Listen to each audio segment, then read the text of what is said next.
Okay, let's start. Okay. Wait.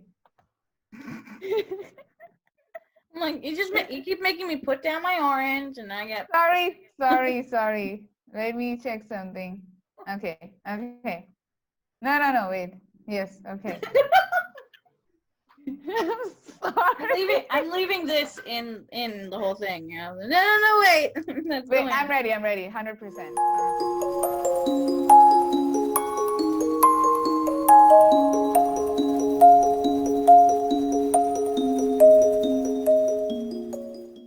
Hi.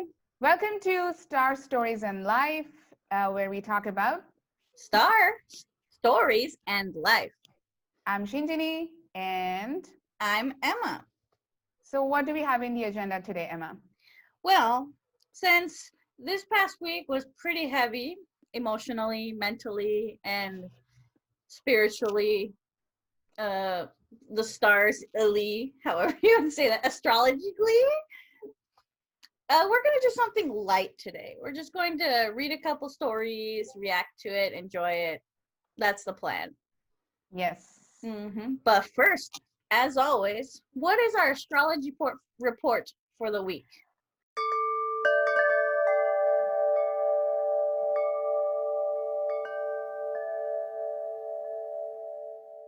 Speaking of, being light and feeling light, I think this week is kind of going to be like that. I think the universe is kind of giving us a break in a way.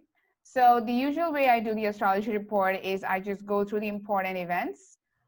For this week, I just dive into the things that I feel like are most important. So the two most important events, in my opinion, happening this week is uh, the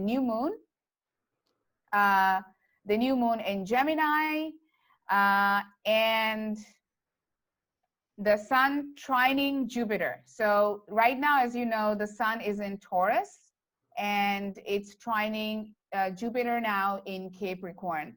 So I'm going to introduce these concepts a little bit because I feel like maybe some of our viewers are new to this. So I'm just going to give you an idea of what I'm talking about. So when we talk about the sun in Taurus, it's definitely, a very feminine energy. It's a very collective energy. So the fact that the sun is in Taurus, it means that, the energy is like together we will achieve everything. Together we will, do things that benefit everyone. And Jupiter in Capricorn, where that's a tricky relationship. But Jupiter is, the energy of prosperity and growth and expansion and abundance and knowledge and understanding. Although it doesn't like to be in Capricorn, because Capricorn is like very earthy and very materialistic in a way, but there are ways that we can take advantage of this energy. So with Jupiter in Capricorn, the best way that we can attract a lot of good fortune is if we organize ourselves, like really look into our strengths and weaknesses, make a plan, be practical, be disciplined, committed, and yes, make a plan to realize our goals and whatever we have intention towards. Um, However, what happens when Jupiter is in Capricorn is that we tend to be, let's say, over optimistic because Jupiter doesn't really feel very comfortable being in Capricorn. So what might happen is that Jupiter might not be able to manifest its greatest strengths. So the dark side of Jupiter, to some extent, is this being overzealous. So just be careful of that, and the fact that Pluto is in Capricorn during this time, it might make you a little bit status conscious. So these are some of the things that you need to kind of watch out for. Otherwise, the fact that they are trining is definitely a good sign. When the sun trines Jupiter, it's a very, very auspicious sign. Some astrologers say it's one of the luckiest, really luckiest conversations. So I think I think people should like really take advantage of this to not only relax, sit back, and enjoy, but also like to really look out for opportunities that might be coming to them and take full advantage of it. But remember that it needs to be like a plan, a very thought out plan, because that's how this that's how we can take advantage of this trine right now. And moving on, excuse me, to the new moon. So the new moon is going to happen on May 22nd, more or less. It really depends on where you live. And as you know, the new moon means it's a time of new beginnings. Any goals that you have, or anything that you've been meaning to achieve, doesn't have to be materialistic. It can be spiritual. It can be personal. So anything new that you've been trying to do, I think this would be a great time to do that. And the fact that it is in Gemini, it just means that, it's a really positive energy, definitely. So maybe if there was something that you thought that you left behind, like you thought, oh, it was not a really good plan. I mean, it will never be successful, or it's never going to happen. I think you should take a look at it again.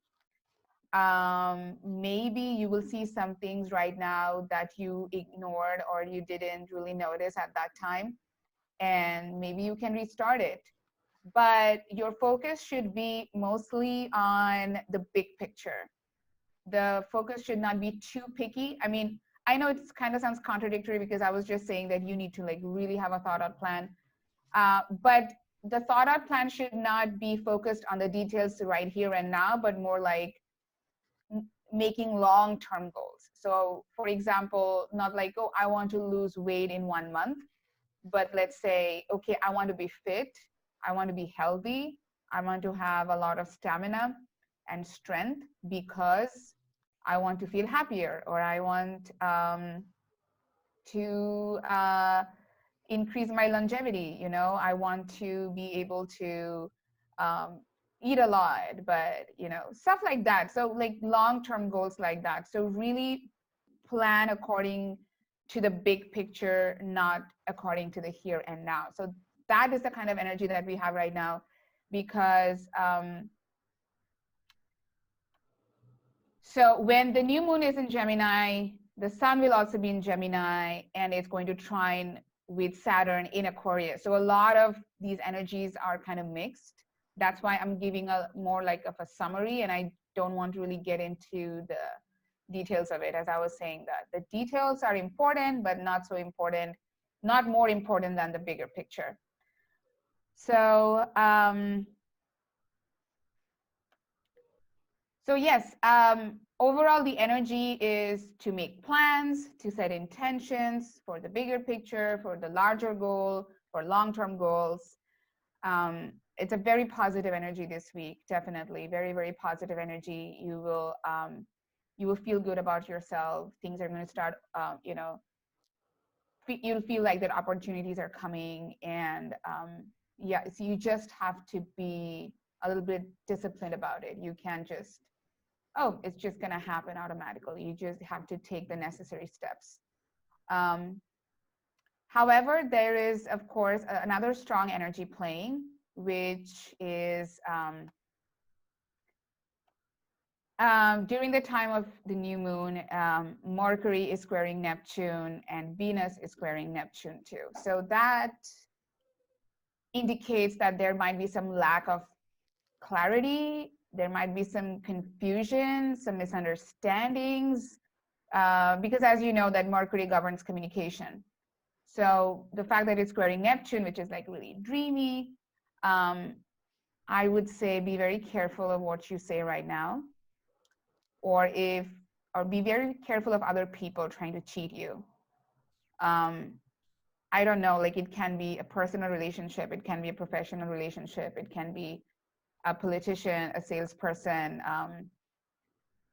you know, so be careful. I wouldn't recommend trusting anybody's promises right now because things are not very clear to us at the moment.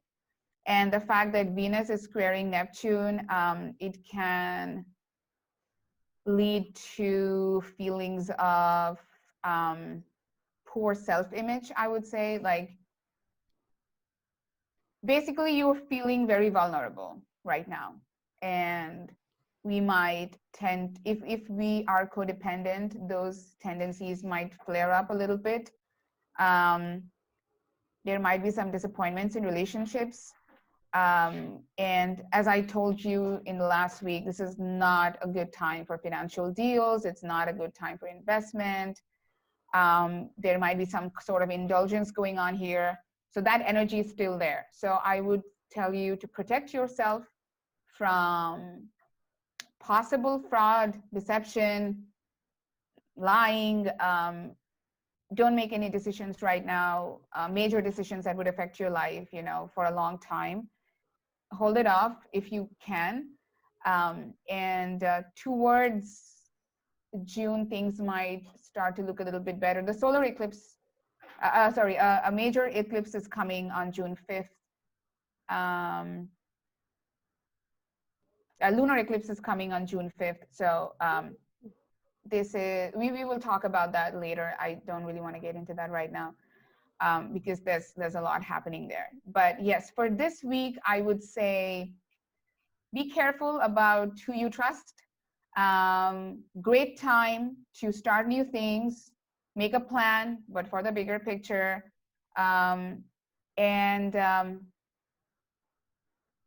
About the coronavirus pandemic, I don't want to make any predictions.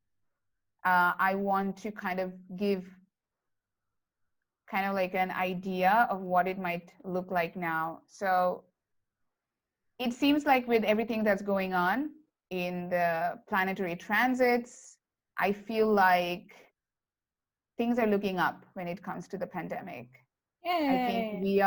I think we are on the path of recovery. It's a slow recovery, but it's a steady recovery. So I think that is a very good sign, you know, because all the planetary transits that are happening right now with the new moon, trining Saturn, it's a good thing. But of course, we still need to be careful. We still need to be realistic of the dangers that are there. We have to be very careful, definitely. It doesn't mean that we do anything rash or we go against what the scientific community is saying. But yes, we might see some kind of slow but steady improvement when it comes to the pandemic. Although there still will be, the spread is still on. That is going to take a while to kind of subside. I think that's the word I'm looking for. Mm-hmm. But yes, it's a turning point. Definitely this week, we are on the path of recovery, slow but steady recovery. So I would say that is what this week's energy is all about. Positive, planning, being careful, fraud, and definitely a turning point in the recovery, in the pandemic recovery. Okay, that sounds good.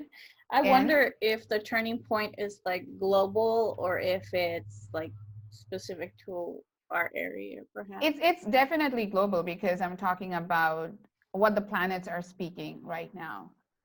Because the thing is that Neptune is still there. So, you know, Neptune is like kind of dreamy and it doesn't say anything like really specific.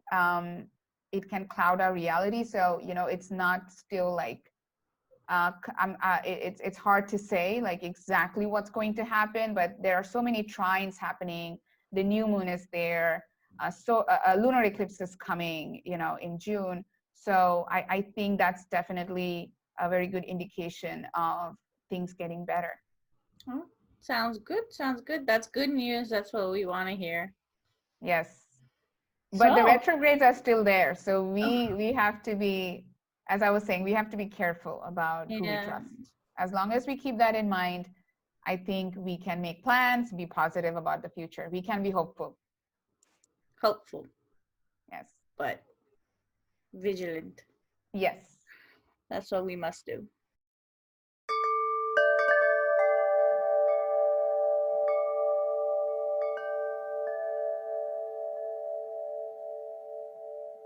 So what are Oh, the cards saying, Emma? What cards are you pulling out let's today? find out. We're going to start with love. So this is going to be general love. You know what? So we have the crow spirit. Where? No, there it is, right there. Co-create with spirit. Mm-hmm. So anything that we want to do that is either romantic or has to do with our, well, with the heart, we have to listen to our inner spirit, perhaps. As you were saying, so right now is a good time of misunderstandings.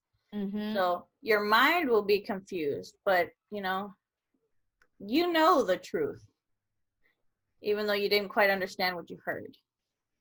That's the kind of, Yes.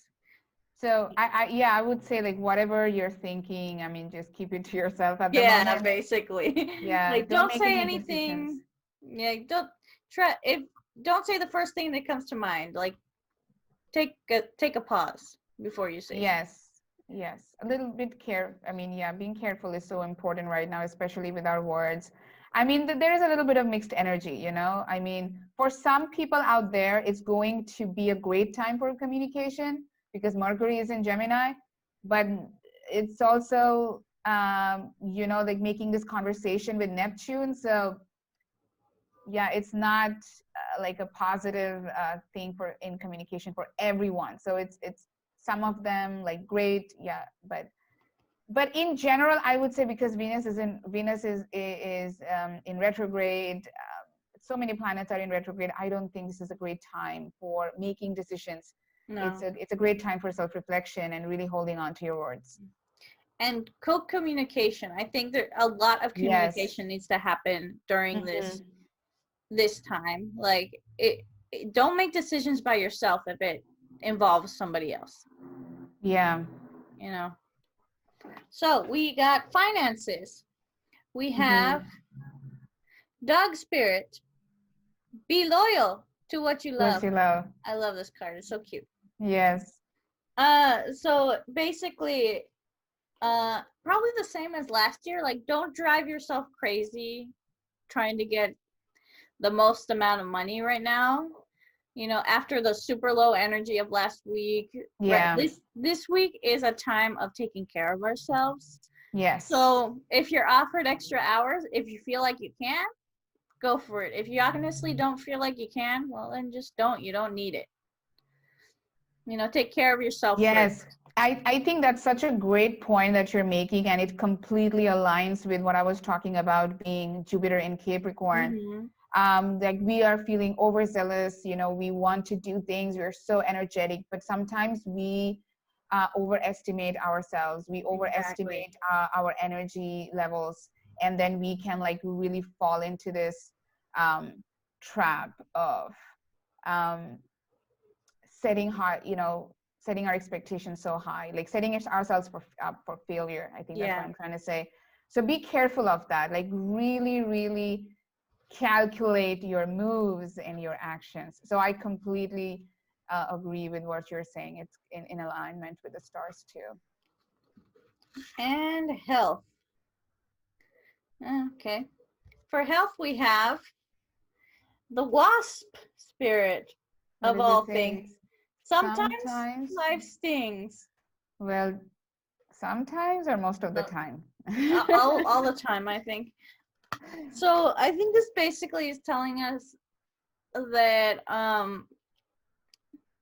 like the last times, it's always been telling us the same thing. You have to be careful. Yes. And I know that right now in the US they have all of those, like, what are they called? I don't even remember. Protests because they want to go Oh, outside. yes. I feel for them. I I do. know, I mean, right? if I don't know, we're not considering all these other factors of, putting myself in danger, I would have probably been like protesting too. So I feel where they're coming from, Mm-hmm. but it's just, yeah, it's a difficult decision. And, not Yeah. everybody is like, yeah, I'm going to make this sacrifice for others. And not Mm-hmm. everybody's like that. So, No. but Like, it's sad. uh-huh. I was just listening to just a clip of one of the health organizers in the US where they were talking about how even though it's allowed for states to open early, that they do not see it having a good impact. Because I think the number of deaths is just increasing It's just every single increasing in the day by US. the Yeah. thousands. Like 2 days ago, I heard it had crossed the 80,000 mark. And Yeah. today I heard it's 82,000 deaths, not even cases. Yeah, it's deaths. Who knows how many people are getting infected? Who knows? It's It's got to it's be in very the sad. millions at least in the US. Oh, At least. probably. So it's quite possible that we'll be seeing repercussions from all the protests. So we're going to start hearing stories about people who are getting sick, the people who are in the protests, stuff like that. So that might be the thing that we're going to feel.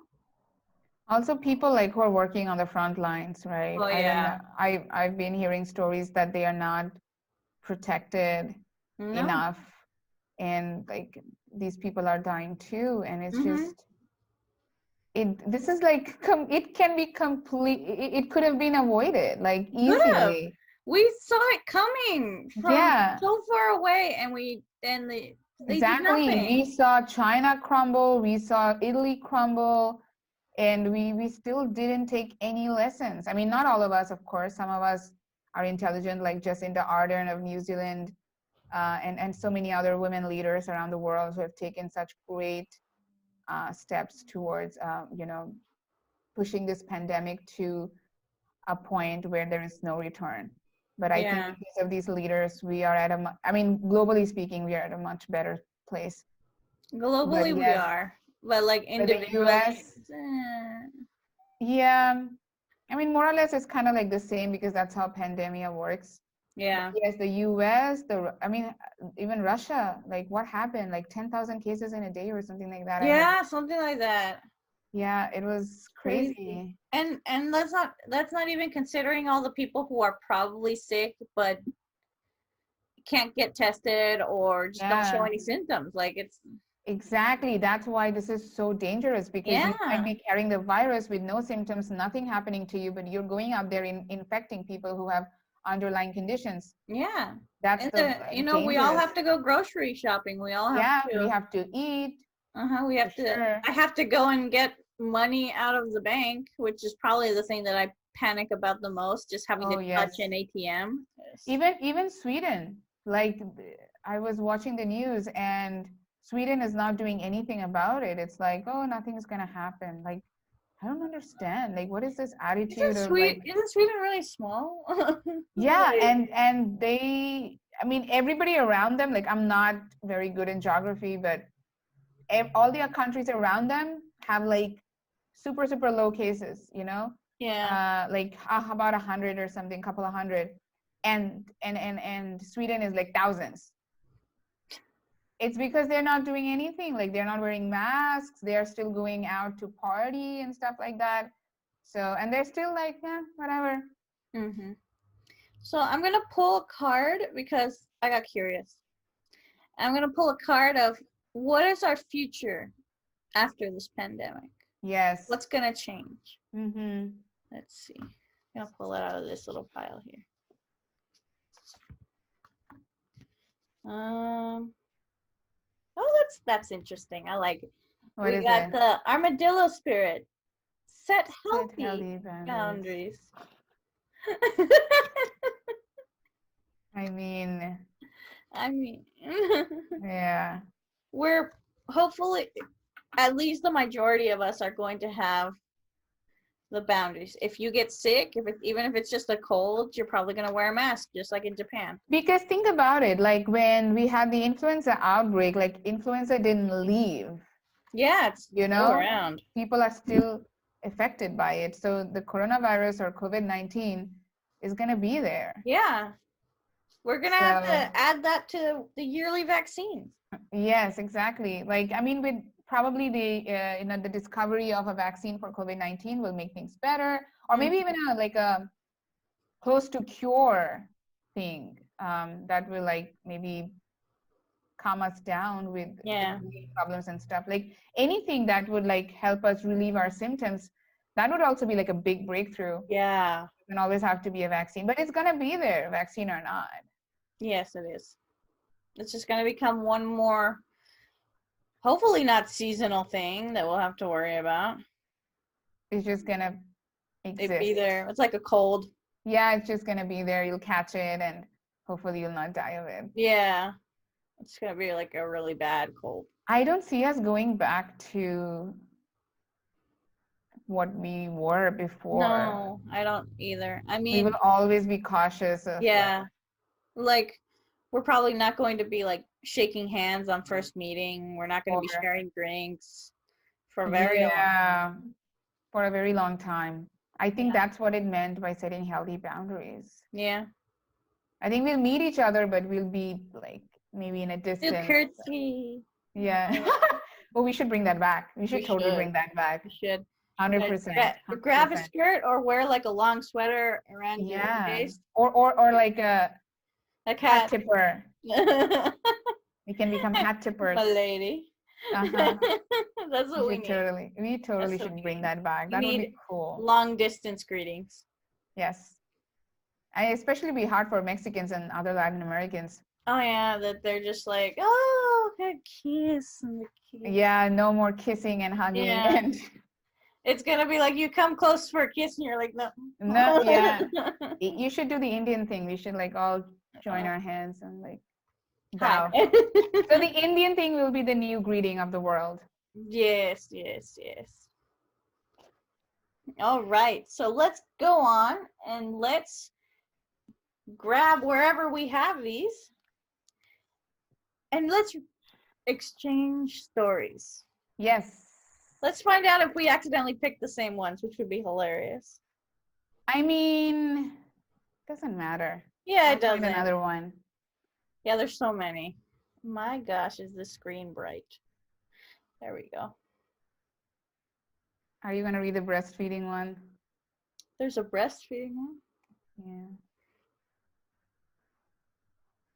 Let's see. Who wants to start? You can start. All right, let me see.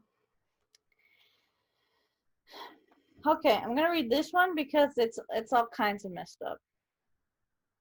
So, the title of this one is, Am I the asshole for not sleeping in the same bed as my pregnant girlfriend? Okay. Yes, Let's yes. find out. Let's find out. Okay. My girlfriend, 23, female, obviously, has terrible IBS. She frequently lays on the floor with a hot water bottle in excruciating pain. Ever since she got pregnant, 7 months, it's gotten worse and worse. At nighttime, her stomach starts making the most bizarre noises. It sounds like small rapid gunshots, laughing, crying, you name it. Her stomach sounds like it. Okay. Sounds like she needs a medication. I mean, it can happen, I think, in pregnancy. I think so. I mean, pregnancy fucks your body up. Yeah, I mean, and I think every woman has a different experience, sort of. Like, it's not the same for everyone. Yeah. Let's see. She has medication for it, but it doesn't really work. It's not overwhelmingly loud, but it's definitely noticeable. The only thing that works is sleeping on her back, which she refuses to do. Last night, She doesn't sleep on her back? Yeah, How does she because sleep then? on her side, she's pregnant.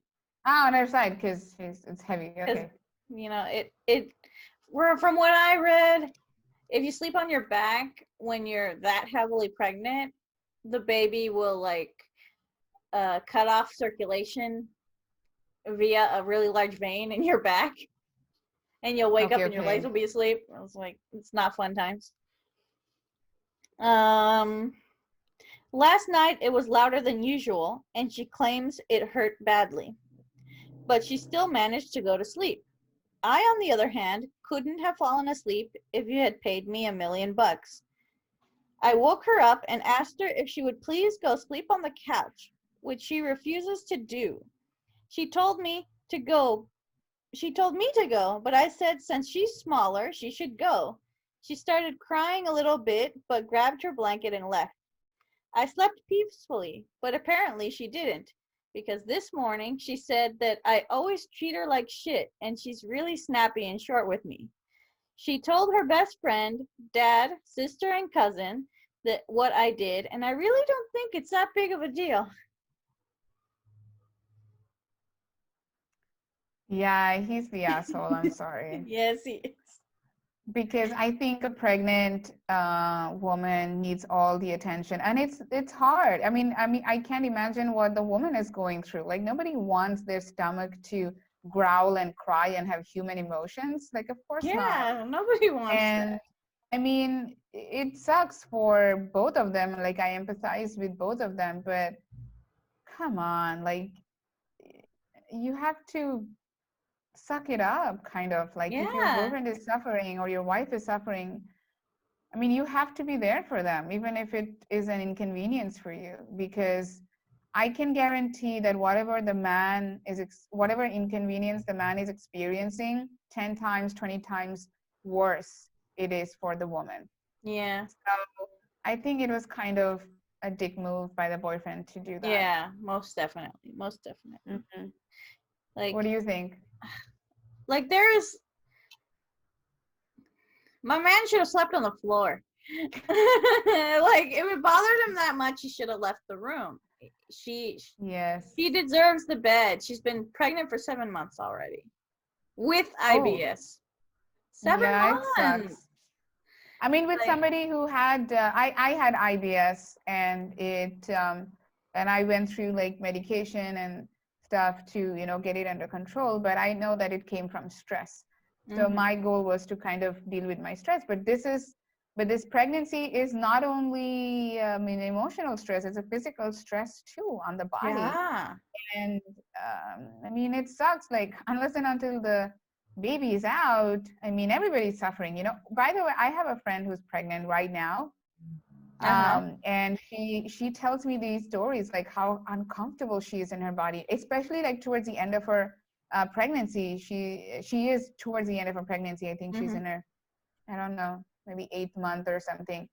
And she's saying that she's so uncomfortable with herself, and she's like short with everyone because she's in a bad mood, and she's being feeling guilty that she is in a bad mood, because Yeah. society just makes you feel shitty for even having emotions as a woman.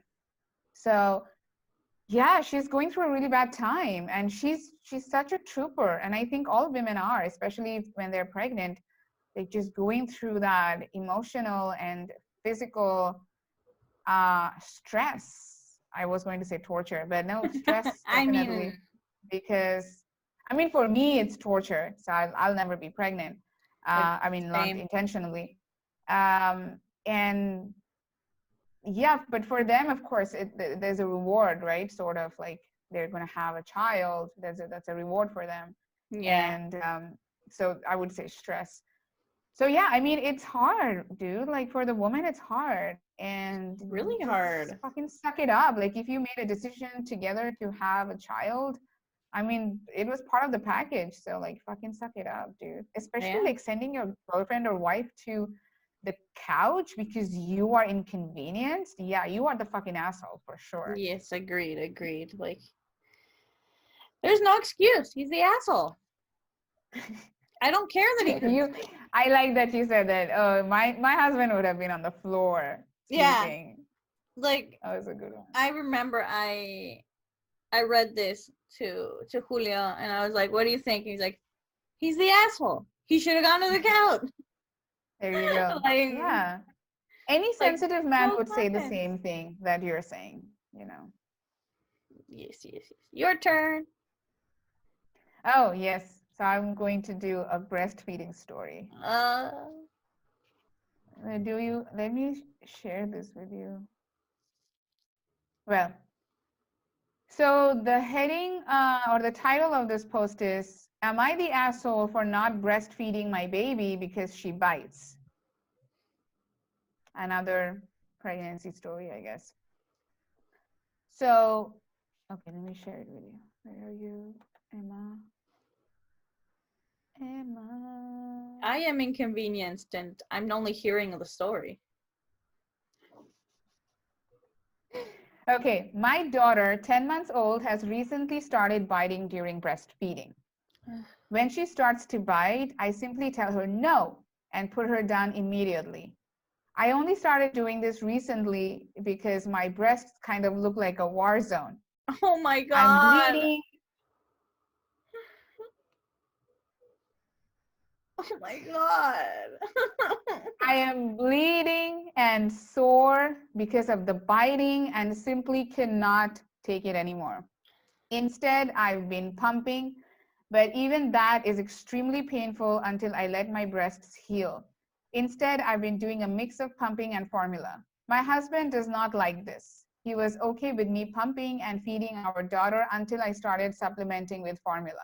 He believes that breast milk is best and formula is the devil because it's not natural or something, which is such a fucking lie. Do not believe that. Formula is as good as breastfeeding.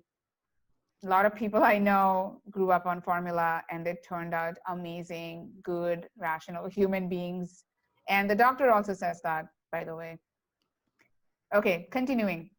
At this age, I'm giving her milk around 4 to 5 times a day and still attempt to breastfeed once or twice a day. It reached the tipping point yesterday when he hid the formula, so I'd have no choice but to breastfeed our daughter. I ask him why he's doing this, and he simply says he doesn't think I'm not crying hard enough. Sorry, I'm not trying hard enough because I stopped simply because she's biting me, and that a good mother wouldn't stop doing what's best for her child simply because she's in pain. Okay, So, who is the asshole? That is my question to you. well, Who obviously is the asshole? the baby. No. The husband is the asshole for sure. But you know, it reminds me 100%. of a story I read on Facebook. So this dude that he was taking care of the baby because his wife went out somewhere. It was an agreed outing, and he's like, "Yeah, I'll take care of the baby, whatever." Baby's crying, and he's like, "The formula isn't the milk isn't done warming up." Well, baby won't stop crying. He's like, and the baby like starts doing the thing that they do, you know, where they're like putting their head up against the chest looking for a nipple. Oh, He's like, yeah. "Yeah, I've done whatever, that. you know, go for it. I guess you're not getting anything out of it, but at least you'll stop crying." And she like Mm-hmm. the baby like latched onto like his chest, not even his nipple, just like the peck, and she starts Uh-huh. sucking on on his skin. And he says that never in his life had he ever felt pain like that ever. Like it would, and it took him a Wow. while to actually pry her off of his chest. Like he had to get his finger in there and like get rid of the suction so that he could pop her off. What the And fuck? It's he a said baby. he It's a baby or a leech? and he had like he said he had the gnarliest hickey he'd ever had. And he said from that day on he never was going to like not accept that it wasn't painful to his wife. Like he said that shit hurt so bad. Like he And doesn't they even don't know even have how she could do teeth, it. do they? No, the baby at that age still didn't have teeth. So imagine with teeth. Oh my God. Babies will You bite know, nipples off. Like your Ish. nipple can be gone because of a baby. Oh my God, that sounds horrible. Breastfeeding is scary. It's scary. I don't know how people don't understand that. You know, like my mom told me when she said that It's that because of the same notion, like, like yeah, men especially, they are like, oh, you have to be a good mom, and a good mom doesn't care about herself, and she puts her baby, before her. Like even if she's in yeah. pain, she's dying, doesn't matter as long as the baby survives. This is the whole justification of anti-abortion people. Exactly. Like it doesn't matter if the woman is dying as long as the baby lives. Yeah. Well, So yeah, husband is the asshole. definitely 100%. She needs a divorce. Oh yeah. Or She she needs needs a to divorce. let that baby suck on his nipple and see how he feels about it. Yeah, but formula definitely does work. Yeah. Like I have heard gynecologists say that it's completely okay and safe and healthy for a baby to be fed formula. Absolutely, 100%. There's no shame in it. A lot of women cannot produce breast milk, Yeah. and there's a lot of shame around it, and that is like, I think it's so unacceptable, so disgusting, Yeah. because she already gave fucking birth. She just pulled out a human being out of her vagina. I mean, what more do you want from her? Like, come on, Exactly. give her a break. And she's Yeah. also like probably going through like some depression because her body has just been like destroyed. And also like the So flood of hormones that happens after yes, pregnancy I is mean, give her a fucking break, and let's just support women. Like if you really want healthy babies growing up as healthy human beings, healthy adults, we really, really need to be supportive of women's mental health. yeah. Really, like this is so crucial. Yes, nothing scarier than postpartum depression, honestly. Yes, the whole That's family system, crazy. political system, social system, cultural system should all be for supporting women's mental health, because I think if there is a change, a lot of families will not be suffering today as they are right now. Agreed. Agreed. So I was looking at my list and I found one that I just titled Excuse Me? And I don't remember what this is. So I'm gonna Check it choose out. that Check it one. out.